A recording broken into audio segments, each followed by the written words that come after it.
Hello friends, एक बार फिर से स्वागत है आपका मेरे चैनल पे। तो आज हम बात करेंगे अध्याय 10 ऑफ बीएसए यानी कि बीएसए के चैप्टर 10 के बारे में बात करने वाले हैं, जहाँ पे बात करता है आपका कि जो सक्षम साक्षी होते हैं, सक्षम साक्षी कौन होते हैं ये तो हमने पढ़ लिया, लेकिन अब हम ये पढ़ने वाले हैं कि अगर वो साक्षी आते हैं न्यायालय में साक्ष्य देने के लिए तो उनका साक्ष्य किस प्रकार से लिया जाएगा, उनको साक्ष्यों को किस प्रकार से पेश किया जाएगा। इसमें एग्जाम जो परीक्षा की जाती है यानी एग्जामिनेशन होता है साक्षियों का, उसमें 3 स्टेजेस होती हैं। ठीक है, पहला तो आता है आपका जो चीफ एग्जामिनेशन होता है यानी कि मुख्य परीक्षा होती है वो, दूसरा आता है प्रति परीक्षा और तीसरा आता है पुनः परीक्षा। ठीक है, और एक टर्म और आती है अतिरिक्त प्रति परीक्षा, वो कहाँ पे है इसको भी हम यहाँ पे डिस्कस करेंगे। तो बने रहेंगे एंड तक हमारे साथ। तो चलिए स्टार्ट करते हैं आज का लेक्चर। इस वीडियो को लाइक करें, हमारे चैनल को सब्सक्राइब कर बेल आइकन जरूर प्रेस करें हमारी न्यू वीडियो सबसे पहले देखने के लिए। अब यहाँ पे अगर हम बात करें चैप्टर 10 की, तो चैप्टर 10 आपको जो देखने को मिलेगा धारा 140 से स्टार्ट हो जाता है और धारा 168 पे ख़त्म हो जाता है। यानी कि 140 से 168 तक पूरा का पूरा प्रावधान किया गया। इसको हम पहले डायग्रामेटिक फॉर्म में समझते हैं, उसके बाद हम एक एक सेक्शन को डिटेल में समझेंगे।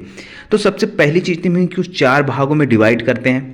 4 भागों में सबसे पहला आता है एग्जामिनेशन, यानी कि उनका एग्जामिनेशन किस तरीके से होगा, एग्जामिनेशन में क्या क्या चीज़ें आएंगी, परीक्षा का मतलब क्या होता है। ठीक है, तो परीक्षा में कितने क्रम होते हैं, ये सारी चीज़ें हम यहाँ पे देखेंगे। दूसरा जो आता है आपका कैटेगरी, वो आता है परीक्षा में पूछे गए प्रश्न, यानी किस प्रकार के प्रश्न पूछे जाएंगे।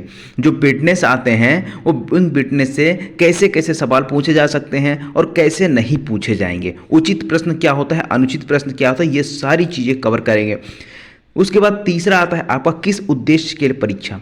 भाई अगर हम सक्षम साक्षियों की परीक्षा कर रहे हैं तो किस उद्देश्य से, हमारा उद्देश्य क्या है, पर्पस क्या है।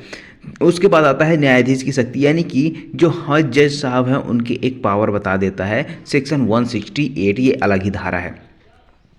अब जो पहला आता है आपका, तो इसमें हम एग्जामिनेशन है, उसमें हम क्या पढ़ने वाले हैं कि परीक्षा का अर्थ क्या होगा, उसका क्रम क्या होगा। ठीक है, ये आपको धारा 140 से लेकर धारा 143 तक में देखने को मिलेगा। वहीं अगर हम बात करें कि अगर जो क्रॉस होता है, प्रति परीक्षा होती है, वो कैसे होती है, तो धारा 144 धारा 145 आपको देखने को मिलेगा।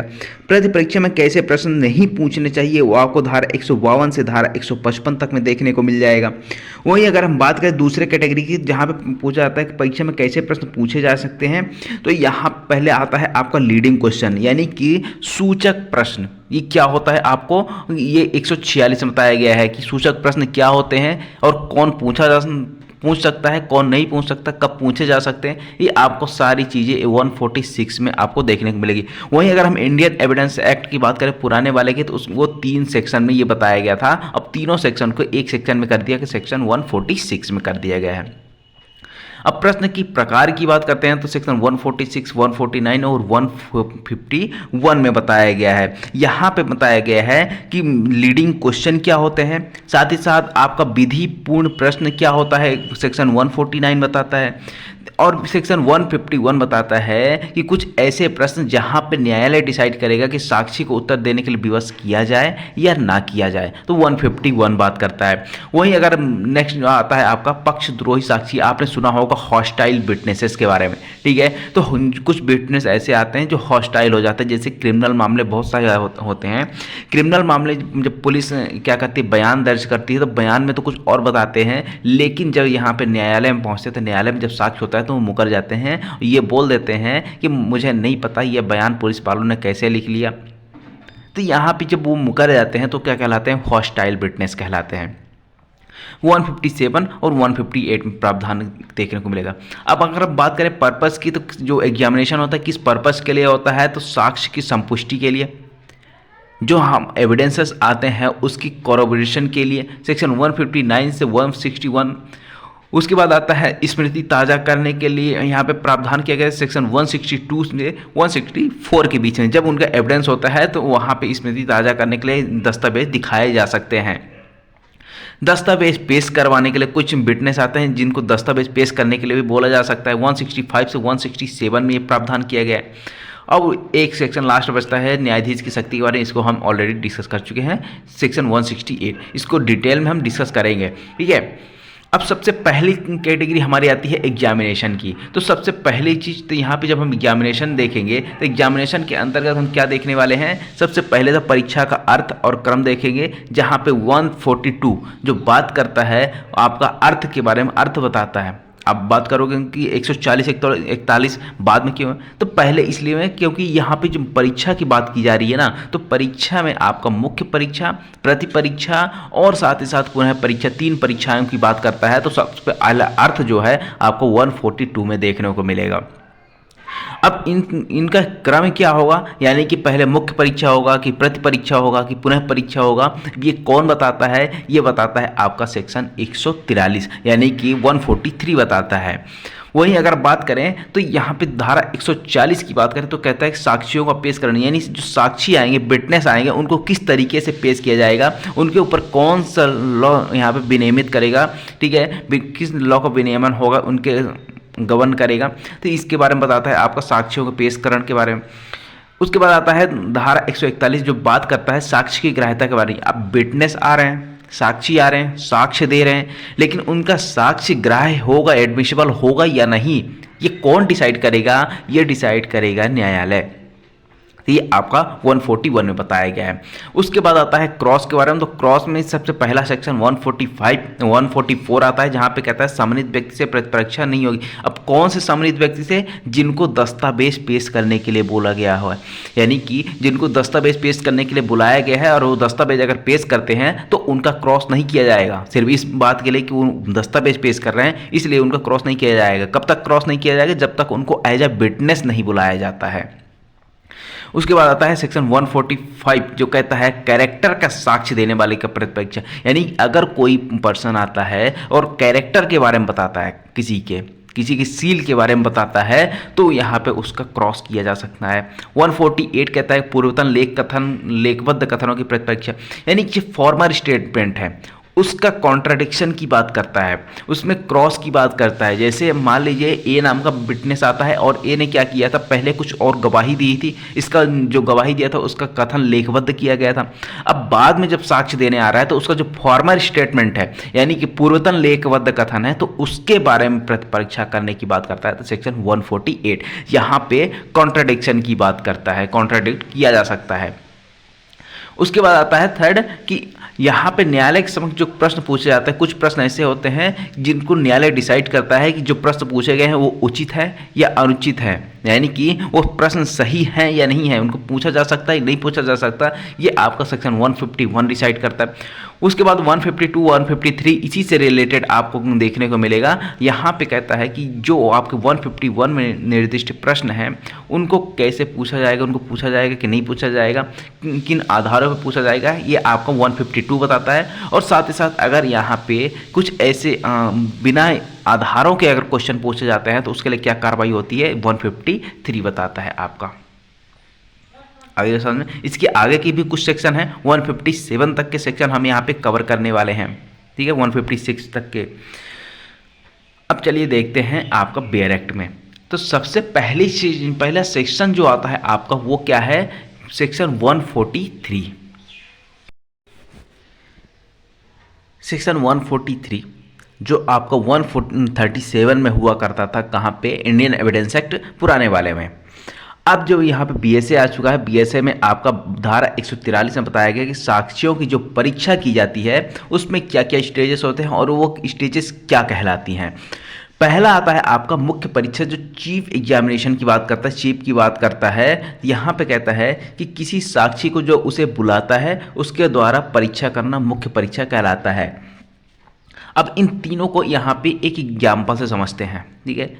यहाँ पे दो पार्टी हैं, ए और बी, ठीक है। ए हो गया आपका प्लेंटिफ और बी हो गया आपका डिफेंडेंट हो गया। अब जब यहाँ पे ए ने क्या किया, अपने फेवर में ए ने अपने पक्ष में साक्ष्य देने के लिए सी नाम के व्यक्ति को बुलाता है कि भाई तुमको न्यायालय में साक्ष्य देना है मेरे फेवर में। जब यहाँ पे ये बुलाता है तो यानी कि ए ने बुलाया है ना, तो ए क्या करेगा, इसी की यहाँ पे मुख्य परीक्षा करेगा, यानी कि अपने फेवर में जो जो चाहे वो बुलवाएगा। आगे बात समझ में। तो यहाँ पे मुख्य परीक्षा कौन करता है? जो पक्षकार किसी साक्षी को बुलाता है तो वह क्या करता है? उस साक्षी का मुख्य परीक्षण करवाता है। अब यहाँ पे क्या हुआ, जब इसका मुख्य परीक्षण हो गया, जिसने बुलाया था यानी ए ने बुलाया था, तो ए ने इसका मुख्य परीक्षण करवा दिया, तो अब सी का क्या होगा? यहाँ पे होगा क्रॉस यानी कि प्रति परीक्षा। इसको जिरह भी बोला जाता है। क्या बोला जाता है? जिरह। अब यहाँ पे जब इसका क्रॉस कौन करेगा? अपोजिट पार्टी यानी प्रतिपक्षी, यानी इसका प्रतिपक्षी कौन है? डिफेंडेंट कौन है? बी। अब बी क्या करेगा? इस सी का क्रॉस एग्जामिनेशन करेगा। क्रॉस एग्जामिनेशन क्यों किया जाता है? ताकि जो ए का जो इसमें ए के फेवर में जो भी बोला होगा उसको क्लोज करवा देना, यानी कि विवाद, उसको वाद को ख़त्म करवा देना, ताकि जो सी है किसके फेवर में बोले? बी के फेवर में बोले। कुछ सच्चाइयों को उगलवाने के लिए क्या किया जाता है? इनका क्रॉस करवाया जाता है। तो यहाँ पे क्रॉस कौन कर रहा है? अपोजिट पार्टी वाला। और मुख्य परीक्षण कौन कर रहा है? जिसने उस साक्षी को बुलाया है वो क्या करता है? मुख्य परीक्षण कहलाता है। अब तीसरा एक और टर्म आती है आपकी, जो आपके पुनः परीक्षा कहलाती है, री एग्जामिनेशन। तो री एग्जामिनेशन कौन करता है? री एग्जामिनेशन भी यही करता है, ए नाम का व्यक्ति करेगा कि जिसने उसको बुलाया है। हो सकता है कि क्रॉस के दौरान कुछ ऐसे तथ्य निकले हो जिसको स्पष्ट करने के लिए यहाँ पे इसका पुनः से एग्जामिनेशन करवाना चाहता है ए, तो यहाँ पे क्या कर सकता है? री एग्जामिनेशन कर सकता है। बट एक कंडीशन है कि जब ये री एग्जामिनेशन करेगा तो यहाँ पे तो जो उसका एडवर्स पार्टी है, जो प्रतिपक्षी है, वो चाहे तो उसका अतिरिक्त क्रॉस कर सकता है, यानी अतिरिक्त प्रति परीक्षा भी कर सकता है। आगे जो समझ में। तो 4 टर्म आपने पढ़ा। पहला मुख्य परीक्षा, दूसरा प्रति परीक्षा, तीसरा आपका री एग्जामिनेशन यानी पुनः परीक्षा, और चौथा आता है आपका अतिरिक्त प्रति परीक्षा। अब यहाँ पे मुख्य परीक्षा तो आपने समझ लिया कि जो साक्षी को बुलाता है उसके द्वारा उसकी परीक्षा करना क्या कहलाता है? मुख्य परीक्षा कहलाता है। वहीं अगर प्रति परीक्षा की बात करते हैं तो यहाँ पे कहता है किसी साक्षी की प्रतिपक्षी द्वारा। हमने बताया कि जब बी के द्वारा उसका एग्जामिनेशन करवाया जा रहा था ना, यानी ए ने साक्षी को बुलाया था, ए ने क्या करवा दिया? मुख्य परीक्षण करवा दिया, तो उसका क्रॉस कौन करेगा? उसका प्रतिपक्षी यानी जो उसका अपोजिट था बी, वो क्या करेगा? मुख्य परीक्षा प्रति परीक्षण यहाँ पे करता है। तो ये क्या कहलाता है? प्रति परीक्षण। अब प्रति परीक्षा के उद्देश्य क्या होते हैं भाई? यहाँ पे अगर क्रॉस किया जा रहा है तो यहाँ पे उसका उद्देश्य क्या है? तो उसका उद्देश्य यहाँ पे 4 उद्देश्य यहाँ पे बताए गए हैं। पहला आता है आपका कि साक्षी के कथन की सत्यता की जांच करना। भाई जो विटनेस ने चीफ एग्जामिनेशन में यानी कि मुख्य परीक्षण में जो जो चीज़ें बताई है उसकी सत्यता का ज्ञान करना, सत्यता की जाँच करना। क्या वो व्यक्ति सच बोल रहा है, क्या वो झूठ बोल रहा है, इसके बारे में यहाँ पे उसको क्या किया जाता है? क्रॉस किया जाता है। या वह फिर दूसरा आता है आपका छिपाए गए तथ्यों को उजागर करना। हो सकता है उस विटनेस ने कुछ ऐसे तथ्य को छिपाए हों जो क्रॉस करने वाले जो एडवर्स पार्टी है उसके पक्ष में हो सकता है निर्णय, तो यहाँ पे उस तथ्य को उजागर करने के लिए उसका क्रॉस किया जाता है। तीसरा आता है विरोधी पक्षकार के वाद को कमजोर करना, यानी कि अगर मैंने अपने विटनेस को बुलाया है अपने फेवर में बोलने के लिए तो मैंने तो मुख्य परीक्षण करवा दिया, तो जो सामने वाला क्या करेगा? मेरे वाद को कमजोर करने के लिए वो उसका क्रॉस करेगा, उससे ऐसे ऐसे प्रश्न पूछेगा जो उसके फेवर में जा सकते हों निर्णय। ठीक है, तो इस तरीके से मेरे वाद को कमजोर करने के लिए क्या किया जाएगा? क्रॉस किया जाएगा मेरे विटनेस का, या फिर उसको खत्म करने के लिए मेरे वाद को खत्म, ये मैंने सूट दायर किया उसको खत्म करने के लिए क्रॉस किया जाना। उसके बाद आता है यह देखना कि साक्षी निष्पक्ष है।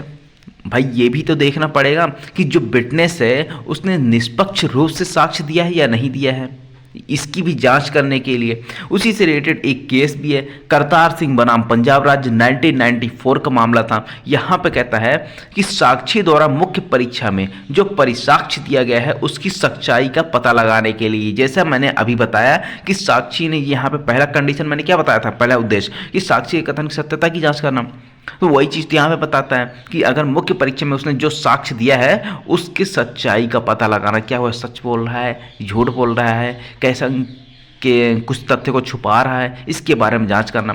साथ ही साथ साक्षी की विश्वसनीयता का भी पता लगाना कि क्या वह रिलायबल है यानी कि क्रेडिबल है, उसकी विश्वसनीय साक्षी है या नहीं है, उस पर विश्वास किया जा सकता है कि नहीं किया जा सकता, इसके बारे में यहाँ पे क्रॉस किया जाता है।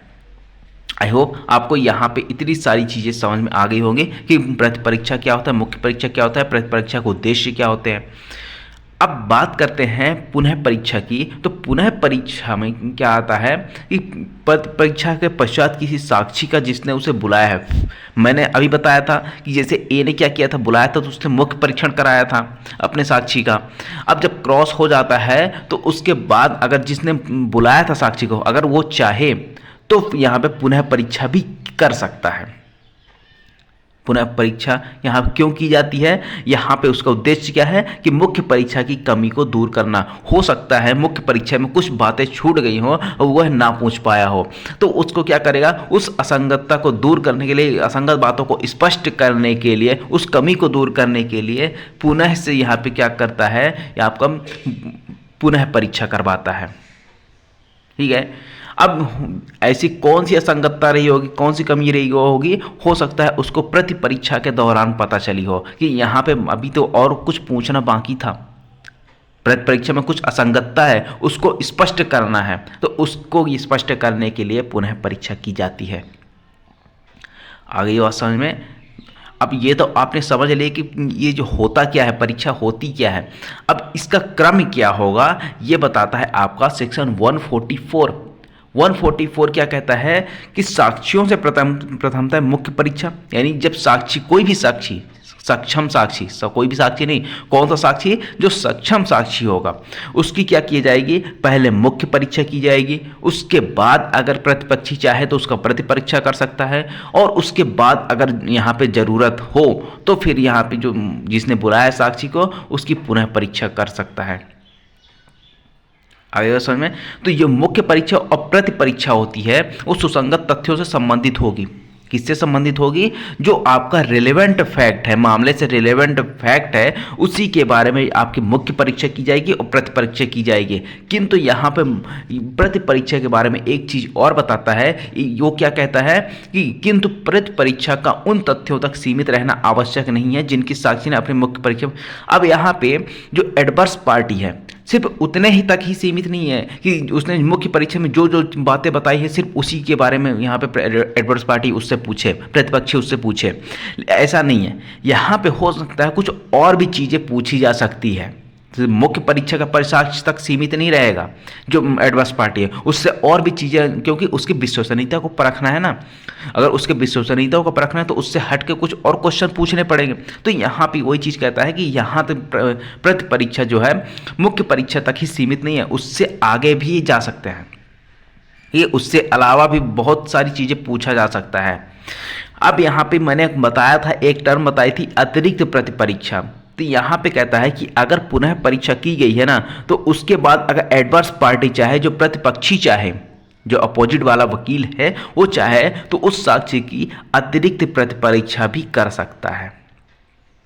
आगे ऑप्शन में अगर यहाँ पे पूछा जाए कि अतिरिक्त प्रति परीक्षा के बारे में कहाँ पे बताया गया है, तो आपको लगाना है कहाँ पे, सेक्शन 144 क्लॉज 3 पे। ये क्लॉज भी याद रखना है कि कौन से क्लॉज में है, कौन से सबसेक्शन में है। एक सेक्शन 144 सबसेक्शन 3 में आपका क्या बताया गया है, अतिरिक्त प्रति परीक्षा।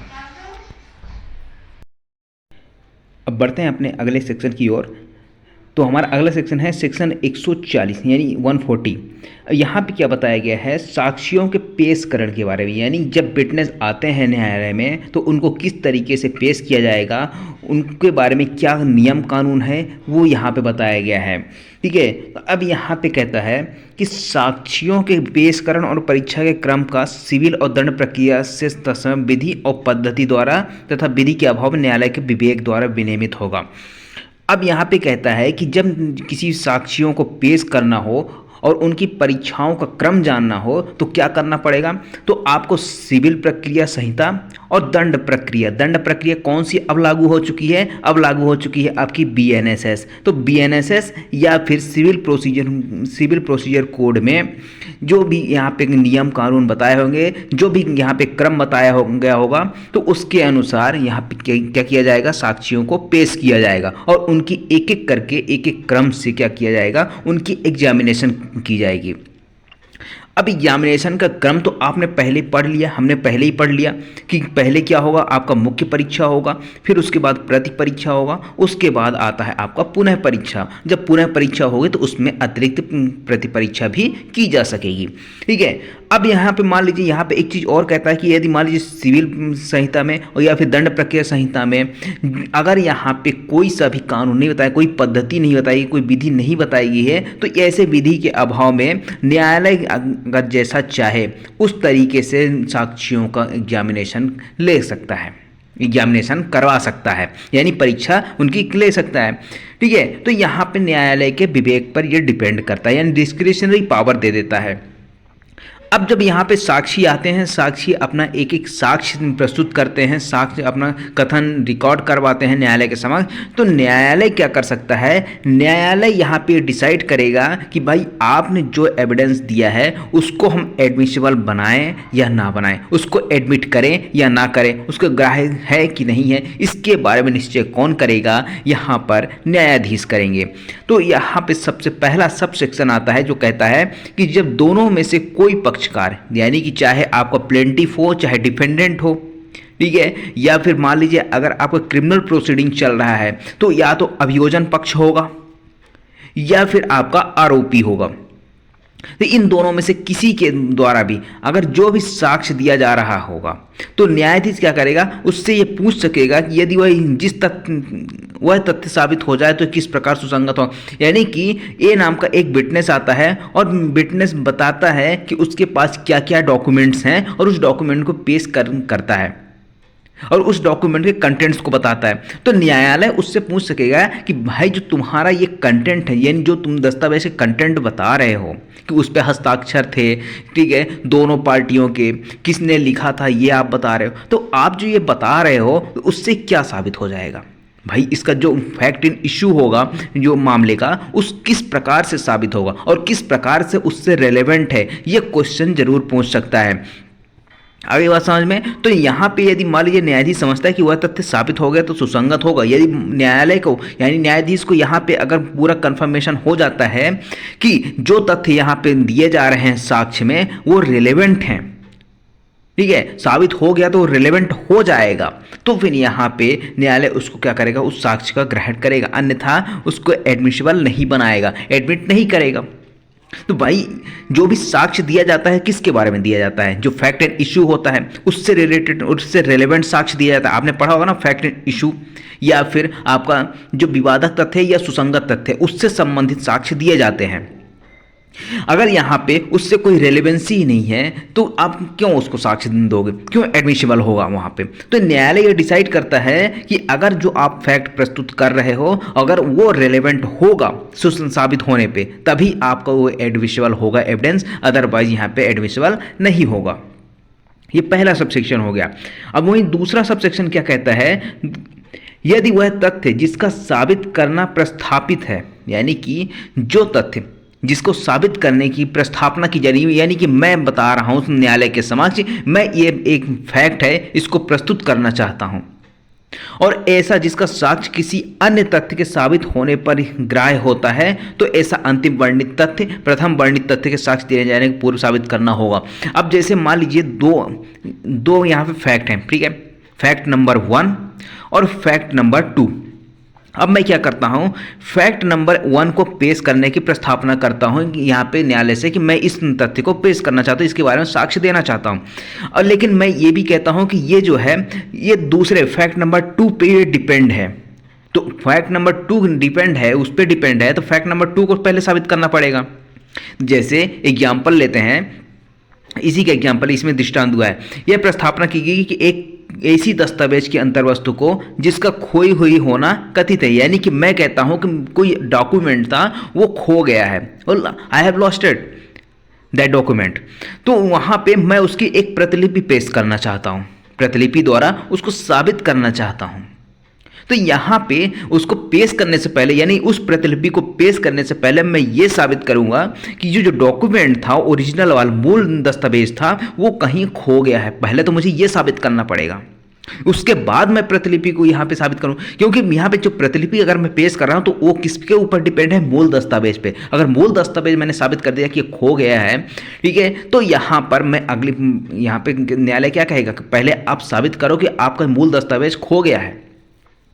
दूसरा एग्जाम्पल इसमें लेते हैं। दूसरा एग्जाम्पल ये है कि मैं क्या करता हूँ, ए का एक डाइंग डिक्लेरेशन है। ए ने क्या किया था, एक डाइंग डिक्लेरेशन मरते समय एक दस्तावेज पे लिख के चला गया कि उसकी मौत का जिम्मेदार कौन है।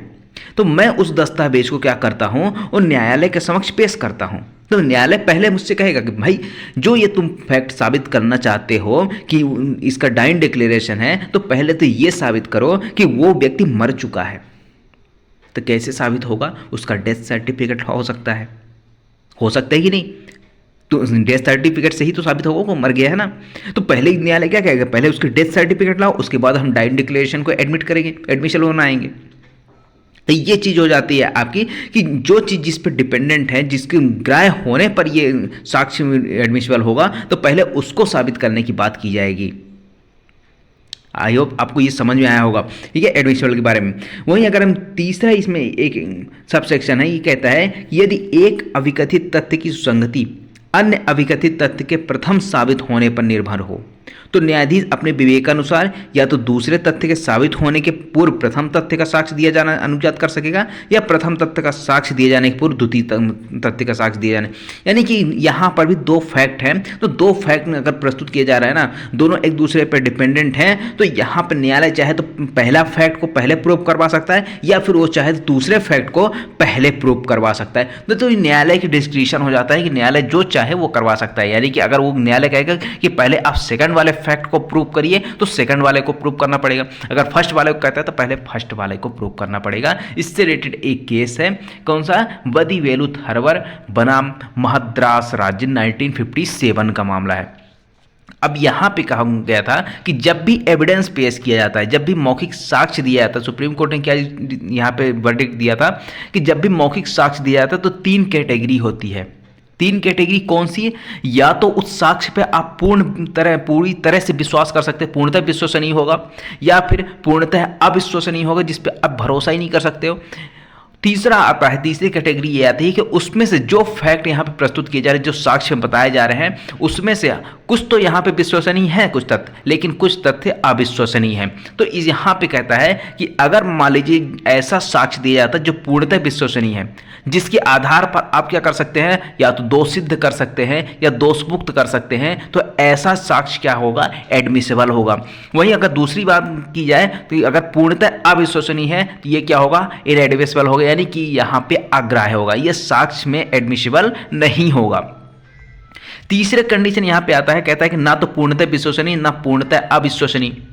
तो अब इसमें क्या होता है कि भाई कोई एविडेंस दिया गया है, ना तो उस पर भरोसा किया जा सकता है, ना ही उसको डिनाई किया जा सकता है, तो क्या किया जाए, तो क्या करते हैं, उसके साथ एक और एविडेंस लेते हैं उसको सपोर्ट करने के लिए, ठीक है, संपुष्टि के लिए। जैसे आप देखते होंगे कि कोई सह अपराधी है, यानी 2 अपराधी हैं, ए है और बी, इन दोनों ने मिलकर अपराध किया, और बी ने क्या किया था, ए का सहयोग किया था अपराध करने में, तो सह अपराधी कौन हुआ, बी हुआ।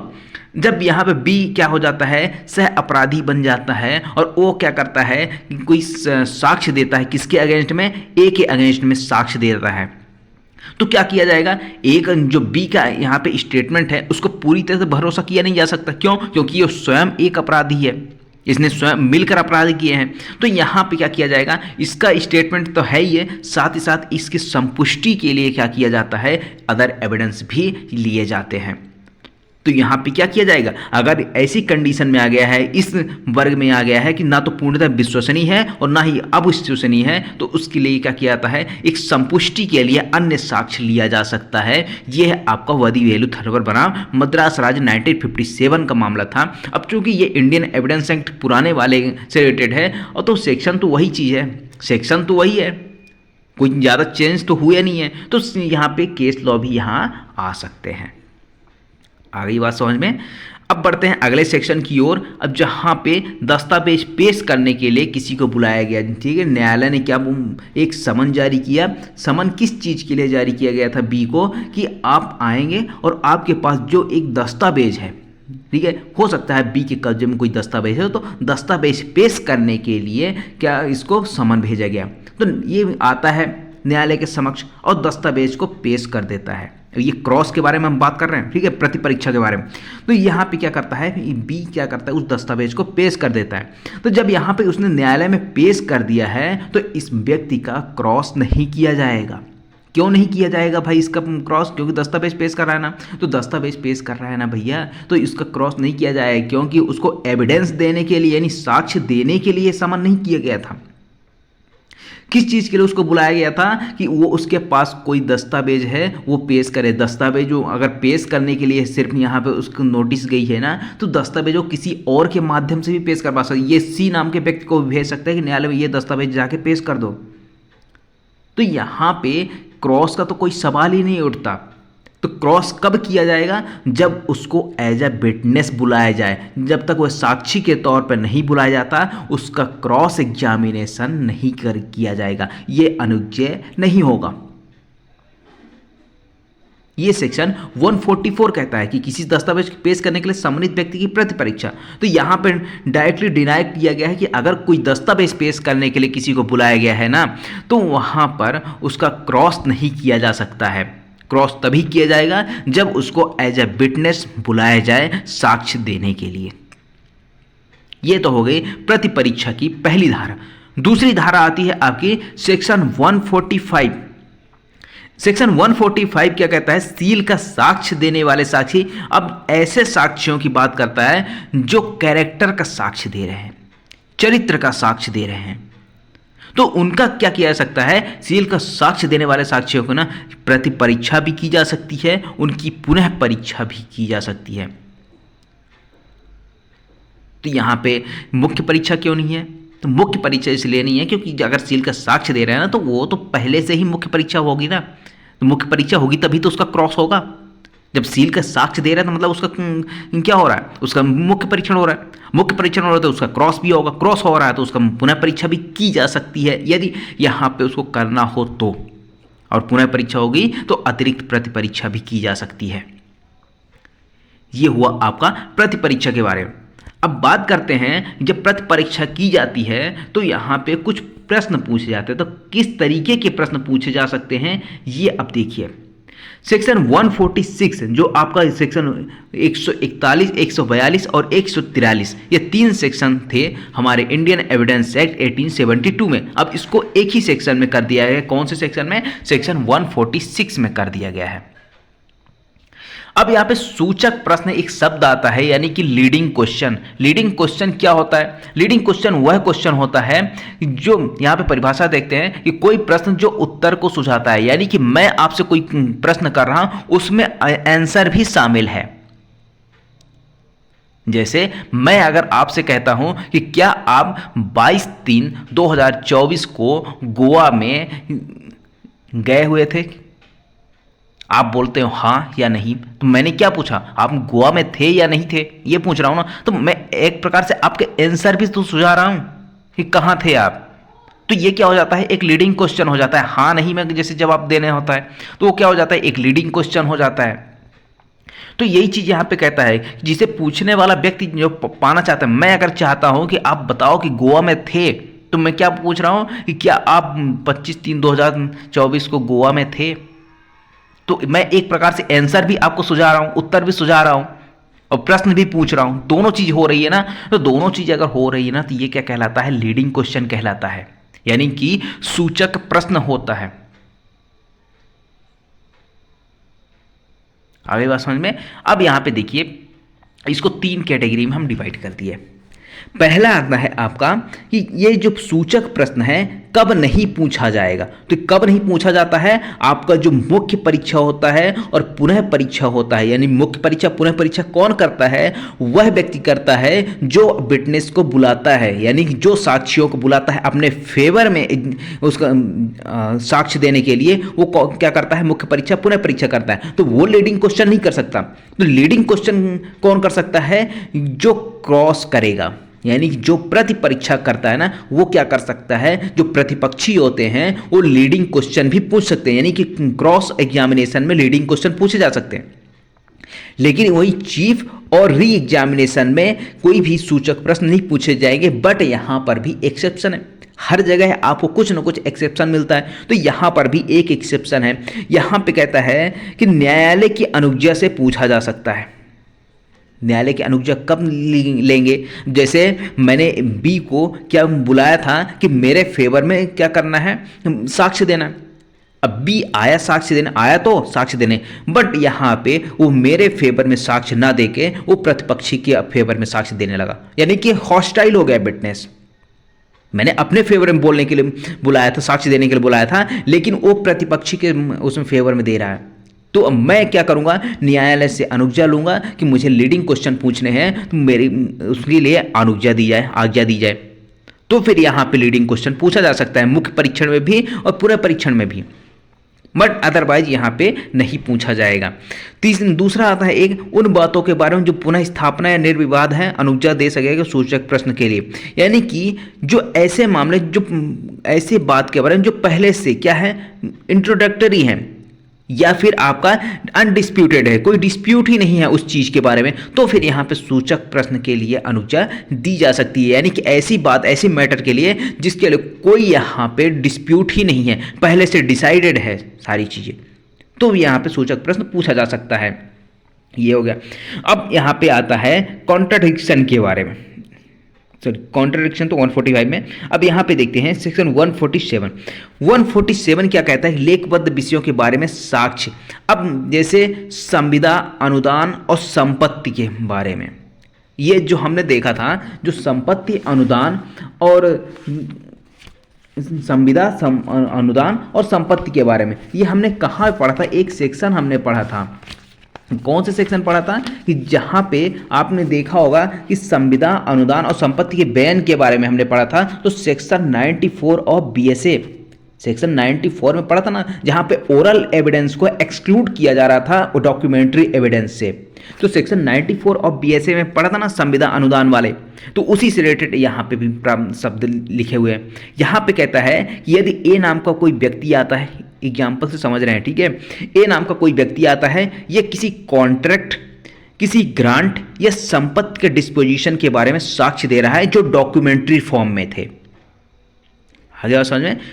किसके फॉर्म में थे? डॉक्यूमेंट के फॉर्म में थे, और उस डॉक्यूमेंट के बारे में ये साक्ष्य दे रहा है।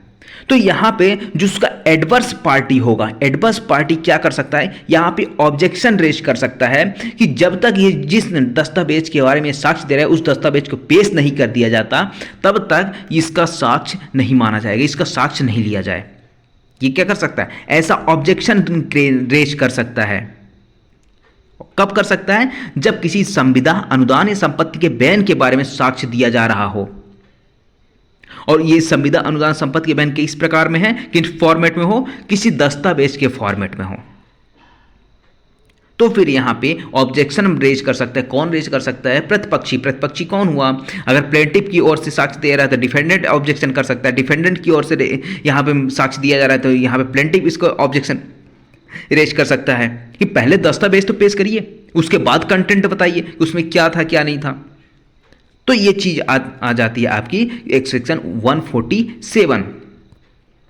उसके बाद आता है सेक्शन 148। सेक्शन 148 क्या बात करता है? अभी यहाँ पे देखिए, कुछ लोग ये कहना है कि मैं जो लिख के लाता हूँ वही बस यहाँ पे बोल देता हूँ, बाकी अलग से कुछ नहीं बताता। तो भाई मेरे, जो बेरेक्ट में है मैं बेरेक्ट को ही तो समझा रहा हूँ, कोई अलग से तो ऐसा कुछ है नहीं। हाँ, बीच बीच में कुछ केस लो, अगर मुझे ज़रूरत पड़ती, यहाँ पे ज़रूरत लगी तो मैं केस लो भी लेके आता हूँ। देखिए, तो बेरेक्ट को ही तो समझा रहा हूँ, तो यहाँ पे कमेंट करने की ज़रूरत नहीं कि मैं जो बेरेक्ट में लिखा है सिर्फ वही बता रहा हूँ, तो बेरेक्ट ही तो बता रहा हूँ, बाकी इसके अलावा तो कोई नोट्स मेरे पास तो है नहीं। नोट्स यही हैं जो मैं समझा रहा हूँ, जो मैं केस लॉ बता रहा हूँ, तो वही चीज़ आपके नोट्स बन जाते हैं। ठीक है, तो सेक्शन 148 देखते हैं। सेक्शन 148 पहले 145 में हुआ करता था। यहाँ पे कहता है पूर्वतन लेखबद्ध कथनों के बारे में प्रतिपरीक्षा। यहाँ पे फॉर्मर स्टेटमेंट की बात करता है। फॉर्मर स्टेटमेंट कौन सा हो सकता है? जैसे कि ए नाम का विटनेस न्यायालय में साक्ष्य देने तो आया, लेकिन न्यायालय ने साक्ष्य देने से पहले इसने क्या किया था, पुलिस के समक्ष कोई स्टेटमेंट दिया था, और उस स्टेटमेंट को पुलिस वालों ने क्या किया था, लेखबद्ध कर लिया था, राइटिंग में कर लिया था। अब यहाँ पे कहता है कि उन कथनों के बारे में जो लेखबद्ध किए गए हैं और जो प्रश्नगत बातों से सुसंगत हैं। भाई इसने पुलिस के सामने कोई कुछ स्टेटमेंट दिया था और न्यायालय के सामने कुछ स्टेटमेंट दे रहा हो, तो जो इसने का फॉर्मेट स्टेटमेंट था ना, उस स्टेटमेंट के बारे में उसको उस स्टेटमेंट को दिखाए बिना या साबित हुए बिना क्या किया जा सकता है, प्रति परीक्षा की जा सकती है। ठीक है, परंतु यहां पे कहता है किंतु उसका खंडन करने का आशय है तो उस लेख के भागों पर ध्यान आकर्षित करना होगा। यानी कि अगर यहां पे उसका कॉन्ट्राडिक्शन करना है, खंडन करना है उस स्टेटमेंट का, यानी जो फॉर्मर स्टेटमेंट था राइटिंग में था, अगर उसका खंडन करना है तो पहले उस लेख के कौन से भाग के बारे में प्रश्न पूछ रहा है, पहले उस पर ध्यान आकर्षित करना होगा। उसके बाद क्या करेगा, उसका क्रॉस एग्जामिनेशन करेगा कि भाई तुमने तो पहले ये बोला था कि उसको मारते हुए देखा था और दूसरी बात बोल रहे मैंने मारते हुए नहीं, उसको भागते हुए देखा था, न्यायालय में आप बोल रहे हो। तो ये चीज़ जो आपका कॉन्ट्राडिक्ट हो रहा है ना, जो आपका स्टेटमेंट, तो उसी के बारे में यहाँ पे बताता है कि आप उस फॉर्मल स्टेटमेंट का क्या कर सकते हैं, क्रॉस एग्जामिनेशन कर सकते हैं। क्रॉस एग्जामिनेशन में उससे रिलेटेड प्रश्न आप पूछ सकते हैं। ये है आपका कॉन्ट्राडिक्शन से रिलेटेड। अब वही 149 क्या बात करता है कि प्रति परीक्षा के विधिपूर्ण प्रश्न। अभी हमने कुछ क्वेश्चन पढ़े थे जहाँ पे हमने देखा कि लीडिंग क्वेश्चन किस में पूछा जाता है, क्रॉस एग्जामिनेशन में और मुख्य परीक्षा में, और साथ ही साथ आपका पुनः परीक्षा में लीडिंग क्वेश्चन नहीं पूछे जाते। बट यहाँ एक एक्सेप्शन मैंने बताया था, न्यायालय की अनुज्ञा से पूछे जा सकते हैं, अगर न्यायालय परमिशन दे दे तब। अब दूसरा प्रति परीक्षा में कौन से क्वेश्चन आते हैं, विधिपूर्ण प्रश्न, यानी कि लॉफुल क्वेश्चन भी पूछे जा सकते हैं। लॉफुल क्वेश्चन कैसे होंगे, किस चीज़ के बारे में होंगे, तो यहाँ पे कहता है जब किसी साक्षी की प्रति परीक्षा की जाती है, यानी उसका क्रॉस एग्जामिनेशन की, यहाँ पे मुख्य परीक्षा तो हो गया, अब उसका जब क्रॉस एग्जामिनेशन हो रहा है ना, तो अब उससे एतस्मिन पूर्व निर्दिष्ट प्रश्नों के अतिरिक्त, यानी इससे पहले हमने जिस तरीके के यहाँ पे प्रश्न पढ़े थे कि प्रश्न पूछे जा सकते हैं, लीडिंग क्वेश्चन वगैरह, अगर उसके अतिरिक्त भी कुछ प्रश्न हैं जो पूछे जा सकते हैं उस विटनेस से। अब उस प्रश्न का उस क्या लेना देना है, तो प्रश्न इसलिए पूछे जाएंगे ताकि उस विटनेस की सत्यवादिता परखी जा सके कि वो सही बोल रहा है या नहीं।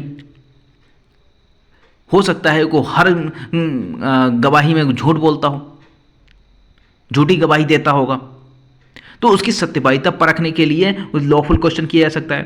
साथ ही साथ यह पता लगाने के लिए भी कि वह कौन है उस मामले में, और साथ ही साथ उस जीवन में उसकी स्थिति क्या है, जैसे वो कौन जिस बहुत बड़े पोस्ट में है, बहुत बड़े ओहदे में है, तो इसके बारे में पूछा जा सकता है कि वो क्या है, ठीक है, उस जीवन में उसकी क्या स्थिति है और मामले से उससे क्या लेना देना है।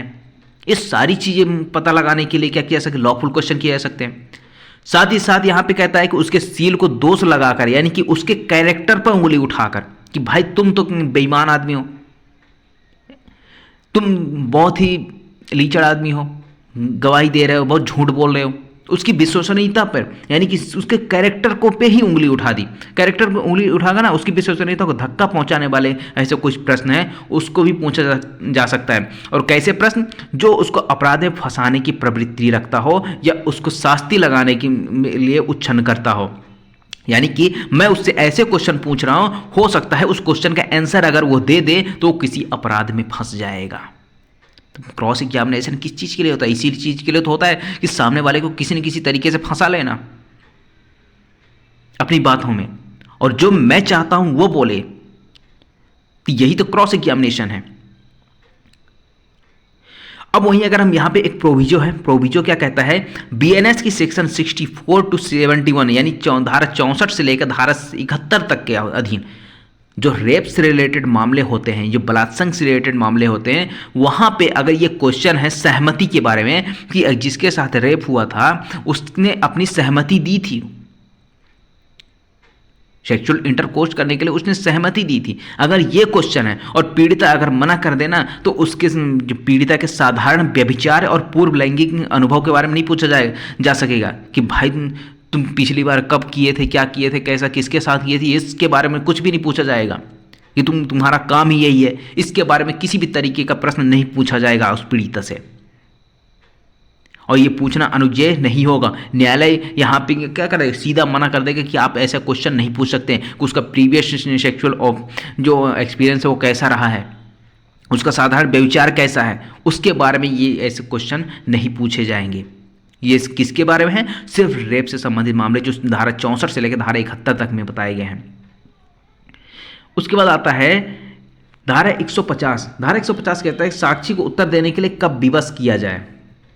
यदि मान लीजिए ऐसा कोई प्रश्न उस बात या कार्रवाई से सुसंगत किसी बात से संबंधित है तो धारा 137 के उपबंध उसको लागू होंगे।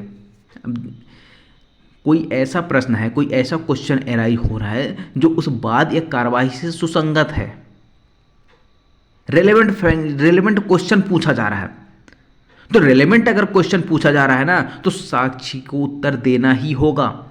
इसमें धारा 137 के उपबंध लागू हो जाएंगे। धारा 137 क्या कहती थी कि इस आधार पर उत्तर उसे अपराध में फंसाएगा, भले उसको अपराध में फंसाया जाए लेकिन उसको आंसर देना ही देना होगा। साक्षी उत्तर देने से ना क्षमा नहीं किया जाएगा, भले उसको किसी अपराध में फंसाया जा रहा हो। अब एक चीज़ यहाँ पे देखिएगा, धारा 137 कहता था ना कि किसी अपराध में भले फंसाए उसको स्टेटमेंट देना ही होगा, उसका आंसर देना ही होगा। बट यहाँ पे जो आंसर दे रहा है ना उस आंसर के बेस पे ना उसके ऊपर कोई कार्रवाई नहीं की जाएगी, क्रिमिनल प्रोसीडिंग नहीं की जाएगी। सिर्फ एक कंडीशन है, अगर वो मिथ्या कथन करता है तो फिर वहाँ पे अगर झूठा कथन दे रहा है तो फिर उसके ऊपर कार्रवाई की जाएगी। अदरवाइज उसके अलावा किसी भी तरह का ना तो उसकी गिरफ्तारी की जाएगी, ना ही उसके ऊपर पेनाल्टी लगाई जाएगी, ना ही कुछ, क्योंकि वो एक विटनेस है और वो साक्ष्य देने आया है। ठीक है, तो ये चीज़ अगर रिलेवेंट क्वेश्चन है तो धारा 137 के उपबंध उसको लागू हो जाएंगे।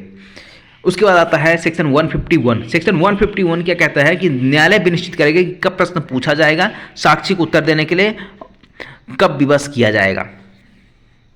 यानी कि अगर न्यायालय के समक्ष साक्षी आता है, ठीक है, इसमें क्या बताया गया है, आपका प्रॉपर क्वेश्चन क्या होता है, इम्प्रॉपर क्वेश्चन क्या है, यानी कि उचित प्रश्न कौन से हैं, अनुचित प्रश्न कौन से हैं, इसके बारे में यहाँ पे बताया गया है आपका।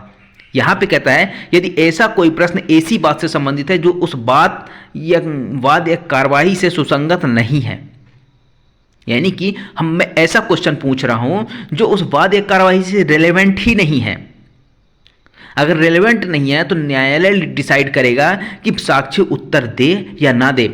अगर न्यायालय को लगता है कि उत्तर देने की जरूरत नहीं है तो जो साक्षी है, जो विटनेस है ना, उसको बोल सकता है न्यायालय कि भाई तुम आबद्ध नहीं हो, तुम चाहो तो आंसर दो, चाहे तो आंसर ना दो।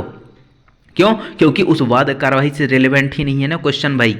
अगर रेलेवेंट नहीं है तो क्यों देगा। लेकिन एक यहाँ पे एक्सेप्शन है, सिवाय कि ऐसे प्रश्न के जो साक्षी के सील को दोष लगाएगा उसकी विश्वसनीयता पर प्रभाव डालती हो। अगर उसकी विश्वसनीयता पर प्रभाव डालती है तब यहाँ पे क्या किया जाएगा, उसको विवश किया जाएगा। अदरवाइज इसके अलावा कोई यहाँ पे उसको विवश नहीं किया जाएगा साक्ष्य देने के लिए। अब प्रॉपर इनप्रॉपर क्वेश्चन की बात करें तो यहाँ पे कहता है कि न्यायालय डिसाइड करेगा कि कौन से क्वेश्चन प्रॉपर हैं, कौन से नहीं।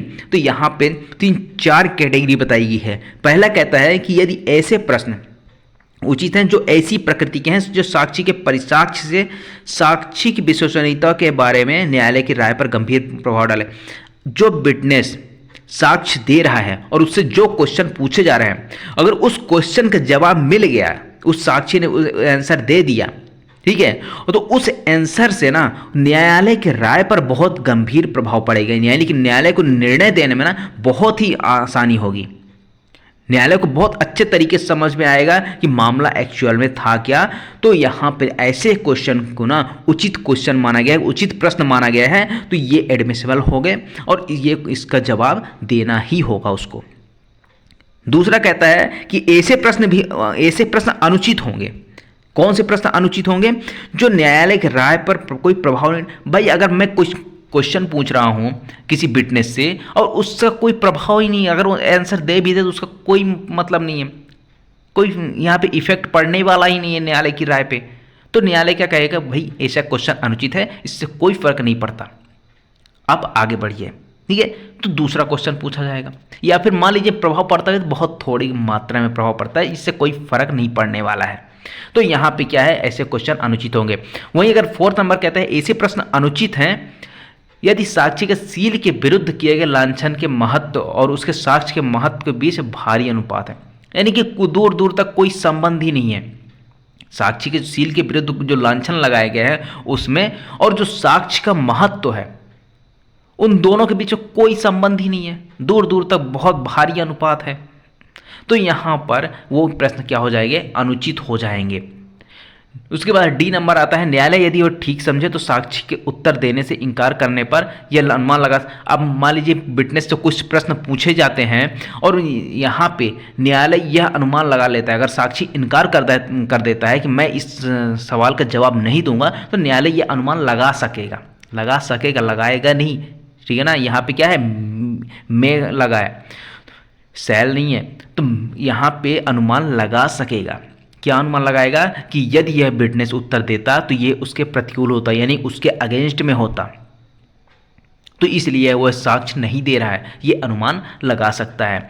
अब ये जो हमने एक सेक्शन 151 यानी 151 में जितने भी क्वेश्चन पढ़े हैं इस टाइप के, और इन सभी प्रश्नों को ना बिना किसी आधार के नहीं पूछा जाएगा, ये सेक्शन 152 कहता है।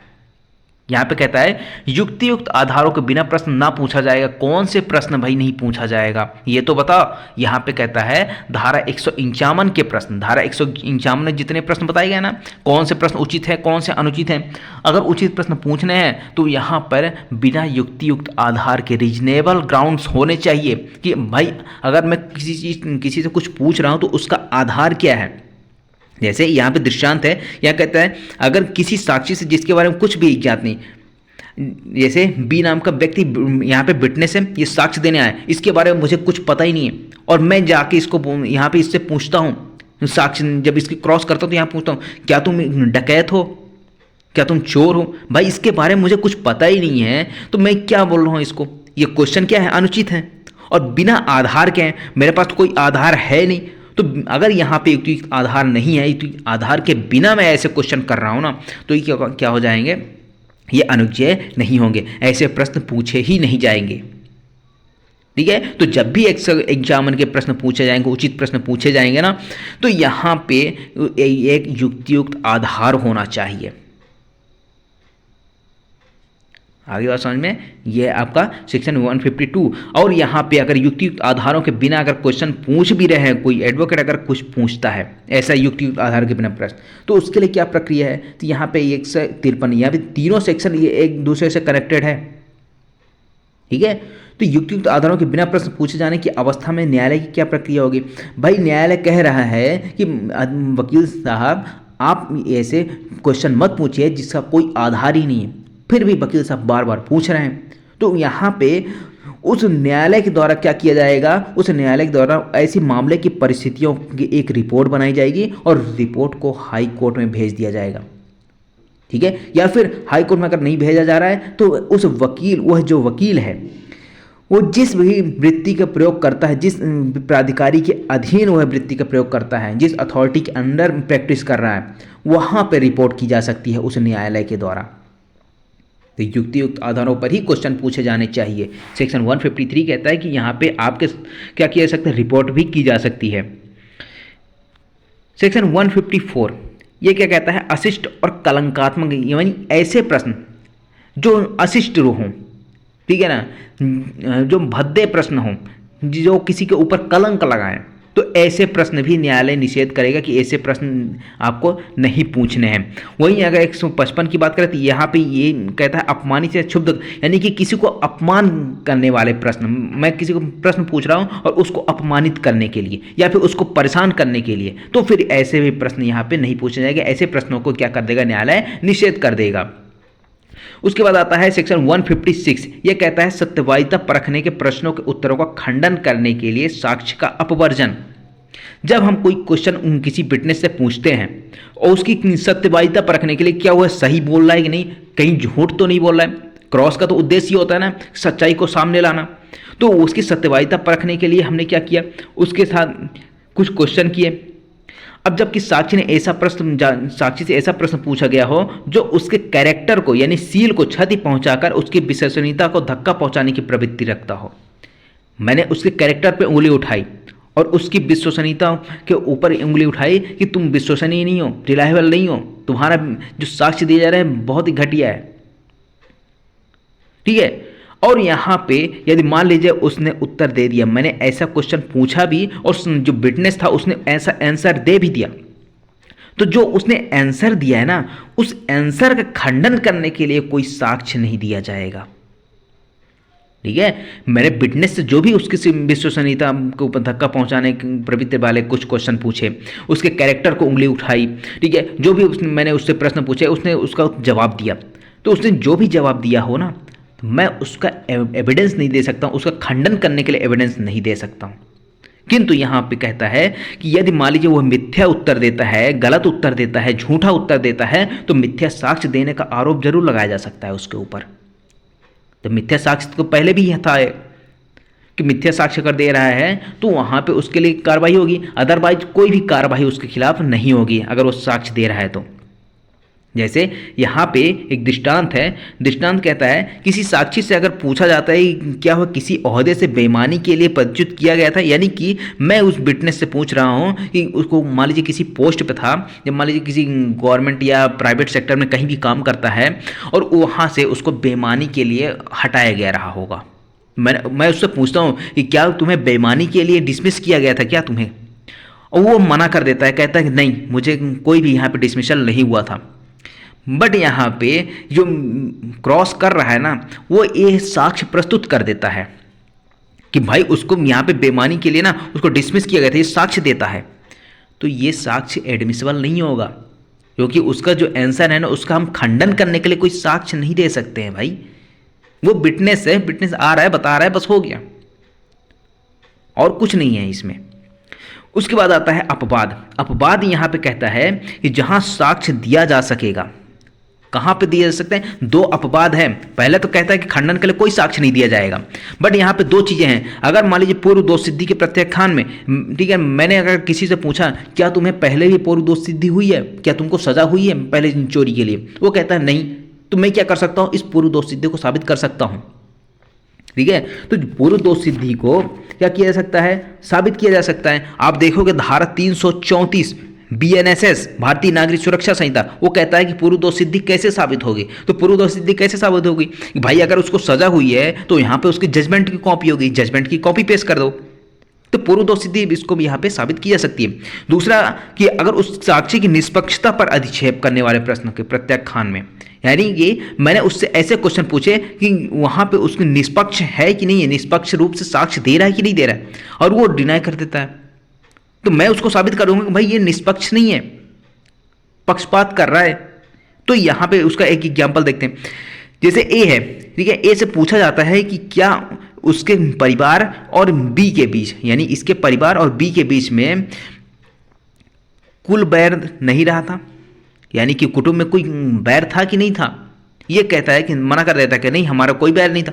तो इसका खंडन करने के लिए ना यहाँ पे साक्ष्य दिया जा सकता है, और खंडन इस आधार पे किया जा सकेगा कि प्रश्न उसकी निष्पक्षता के बारे में है, कि वो पक्षपात तो नहीं कर रहा है, इसके बारे में निष्पक्षता और पूर्व दोष सिद्धि के बारे में उसका खंडन किया जा सकता है। इसके अलावा कोई खंडन नहीं किया जा सकता है। आई बात समझ में? आई होप आपको ये समझ में आया होगा। तो नेक्स्ट क्लास जब हम पढ़ेंगे तो वहाँ पे पढ़ेंगे कि आप स्मृति ताज़ा करने के बारे में, हॉस्टाइल विटनेसेस के बारे में। तो अगली लेक्चर में हम इसको कवर करेंगे। मिलते हैं अगले लेक्चर में, तब तक के लिए बने रहे हमारे चैनल के साथ।